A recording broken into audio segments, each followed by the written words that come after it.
Starring Entertainment.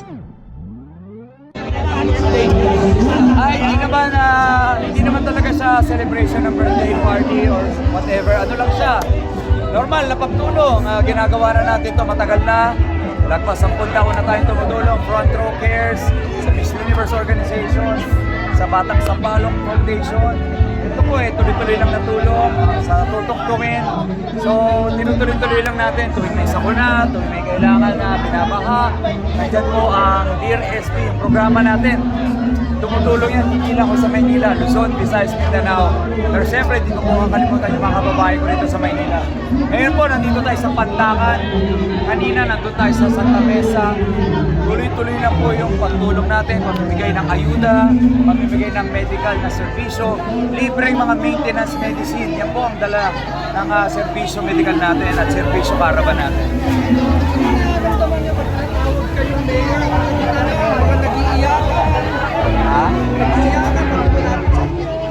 Tulad kanina, halos maiyak na rin ako kasi sobrang init ng pagtanggap tuwing lumalapag ako. Santa Ana, Santa Cruz, dito ho sa Pandakan, kanina sa Mesa, siyempre sa amin sa Sampaloc, sa Tondo. Grabe yung mga yakap, yung iba umiiyak. Kaya talagang ginaganahan ako lalong bumataw at magbigay ng tulong. Ito yung nagbibigay sa akin ng lakas araw-araw. Kaya tuloy-tuloy yan hanggang kaya ko pong tumulong mula sa sarili nating bulsa. Itutuloy-tuloy po natin yan sa buong Maynila at syempre pati na rin po sa ibang lugar. So, ano pong nag-joke sa inyo? Dito ngayon kayo sa Manila, magbibigay ng servisyo? Ito naman po kasi iniikot natin eh. Sabi ko nga, naikot na natin iba't ibang mga lugar. Galing na tayo sa Santa Cruz, Santa Ana, Tondo, Santa Mesa. Ngayon po, nandito naman tayo sa Pandakan kasi po dahil sa programa nating DRSB na maraming natutulungan, Luzon, Visayas, Mindanao, ang dami nagko-comment. Punta naman kayo sa Pandakan, punta naman kayo sa Malate, punta naman kayo sa Quiapo. So yan, mga pinuntahan na po natin. At ngayon, dito ako sa Pandakan at sobrang saya ko kasi ibang klase yung pagtanggap nila sa akin dito.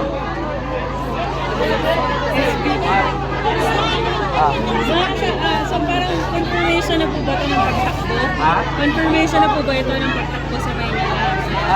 Wala pa namang confirmation, pero kasi ngayon nasa posisyon din naman tayo, nasa kongreso tayo, tutong tuwing party list pa rin naman tayo, may Dear SB tayo, may Front Row Cares tayo. Actually, halos lahat ng ginagawa ko about pagtulong ko at para sa mga kababayan natin. Wala namang kung pinipiling lugar, pero siyempre, dahil taga Maynila ako, yung mga kababayan ko rito, dito sila humihingi ng mga tulong, ayuda, libreng servisyo, libreng gamot. Kaya dinadala natin mismo dito sa mga tao. Katulad ng SB Mobile Clinic natin, SB Mobile Botica, makikita nyo naman doon, ang laki-laki. Nandito yung mga X-ray machine, nandun yung ECG machine, ultrasound, laboratory. Siyempre, lahat ng gamot, maintenance medicine, antibiotic, vitamins po bata, lahat na mo, pinoprovide natin.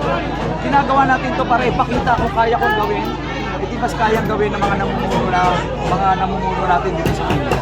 Sa experience, Sa Maynila, ano yung mga nakita niyong problema na pwede ngayon pa lang nakikitaan niyo na ng solusyon? At ano po yung mga Number one problem naman talaga na binubulong sa amin tuwing bumababa ako kahit saan yan lugar, pero lalo na dito sa Metro Manila at Manila. Pambili ng gamot, pang-hospital, pampagamot. So yan ang inuna natin, kalusugan. Kasi pag may sakit ka, paano matutulungan yung pamilya? O kaya, ibibili mo ng gamot, ay ibibili mo ng pagkain, ibibili mo pa ng gamot. So sabi ko, uunahin natin yung pagbibigay ng libreng gamot at libreng servisyo para sa mga mamamayan. ano po sa kwarta na bibigay ni Rian sa mga ganitong event? Sumasama siya, alam mo, pag may mga medical mission, sumama siya sa Quiapo, sa Tondo, sa Sampaloc. Kasama ko rin sa mga babae na bibigay ko ng servisyo, kaya masaya tayo na full support po si Miss Rian sa atin. Sir Sam, what does she think of you if in case you run for Kasi full support naman po siya. Kasi naiintindihan na niya nasa puso ko.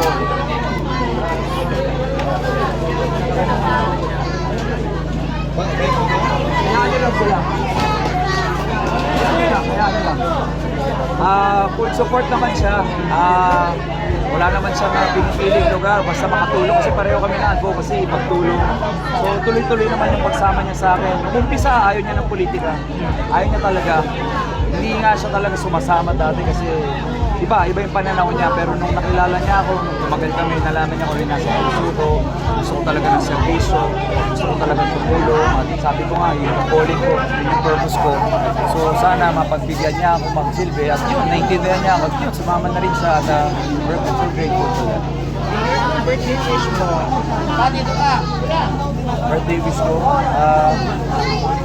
alam ko naman, simple lahat, walang imposible sa mundo. Kaya natin magbigay ng pagbabago sa bansa natin, dito sa Maynila. Sana mangyari yan para sa mga kababayan natin may pera. Kung gugustuhin ng gobyerno, gugustuhin ng mga namumuno, kaya naman talaga tulungan, kaya naman talaga magbigay. Kung kaya namin sa sarili namin capacity na magbigay, wag pa sa pera ng gobyerno, sa pera ng Maynila. Basta mapunta lang sa tama yung pera ng Maynila. Walang maghihirap na ganito, walang iinda ng mga sakit, walang mga magre-reklamo, walang maghihirap. Lahat mapoprovide natin yung mga basic services sa buhay natin. So sana, bigyan tayo ng pagkakataon at magbigay natin lahat ng service nito sa mga kababayan. Sa experience niyo po sa public service, ano yung paano niyo i-describe yung tatak niyo sa public service? Ako, lagi ko lang nasa utak at puso ko. Wala tayong ibang gagawin kundi puro kabutihan lang. Yun lang naman eh. Kung yun ang nasa puso mo, nasa utak mo, hindi ka magkakamali. Tuwing may desisyon ka, iisipin mo para ba sa nakakabuti to, sa nakakarami, hindi ka maliligaw. Walang pang sariling interes, walang korupsyon. At itong mga naghihirap natin kababayan, magiging natin. Sir, puro medyo parang siyempre from Rex to Riches din po yung life story. What would you like to happen to Manila as a city? What changes do you want to see? Ako, ang gusto ko, tulungan silang tulungan yung mga sarili nila. Gaya ng tagumpay ng aking kwento, gusto kong mangyari sa kanila yung mga nangyari sa akin, maging tagumpay rin sila. Kaya ang binibigay namin tulong bukod sa ayuda, mga negosyo, pangkabuhayan. Isa akong negosyante, naniniwala ako na para may angkat yung sarili mo, kailangan magnegosyo. Kailangan mong tulungan yung sarili mo, kailangan pang matagalan yung matatanggap nila. So yun ang ginagawa namin sa mga programa natin, mga pangmatagalang solusyon, pangmatagalang mga tulong sa mga kababayan natin para matulungan nila yung mga sarili nila.